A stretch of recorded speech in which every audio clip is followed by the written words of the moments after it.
Thank you. Good evening. My name is Anthony. Welcome to yet another episode of The House. New season finally starting tonight, and I cannot believe we're finally at this point. You guys have no idea all that goes into getting us to this point. It's incredibly stressful. We are freaking out. And the one psychosis that I can usually be counted on for around this time is that I always start thinking, I need to lose some weight, you know?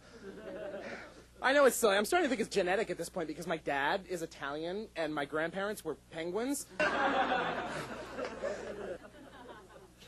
I know it seems very silly to obsess over such things, but it gets really hard to look at yourself sometimes.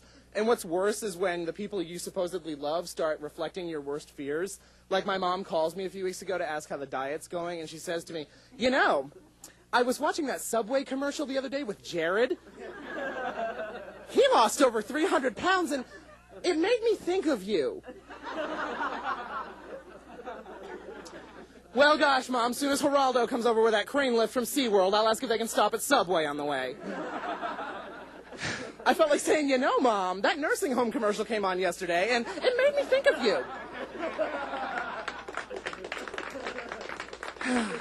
You know, I know she was just trying to help. I'm only kidding. But, it gets really hard sometimes. The worst thing I hate is when I go clothes shopping. Now, I'm aware of the fact that I'm not so huge that I can't shop at the regular people's store, but I'm a miserable fit for pants. I am constantly cuffing my pant legs because I just can't seem to find that comfortable balance between short legs and big fat ass.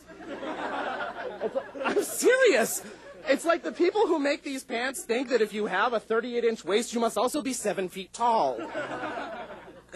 It's crazy. One time I was having a really hard time. I was looking for some dress pants, and this elderly man was helping me, and rather than just get me another pair like I asked, he gets out this tape measure, and he gets all up in my zone, and he starts measuring me, and I swear this is what he says. Whoa, there's no way you'd fit into a 38. Woo! You're like a 42 or a 46 or a triple X. You know what, Stacy? Just bring me the awning and a stapler. Let's see if we can get Mr. Big Fat Fatty McFatty Pants here out into the parking lot. I was shattered. I was so hurt. I cried all the way to Subway. We have a fantastic show for you tonight. Don't go nowhere. We'll be right back.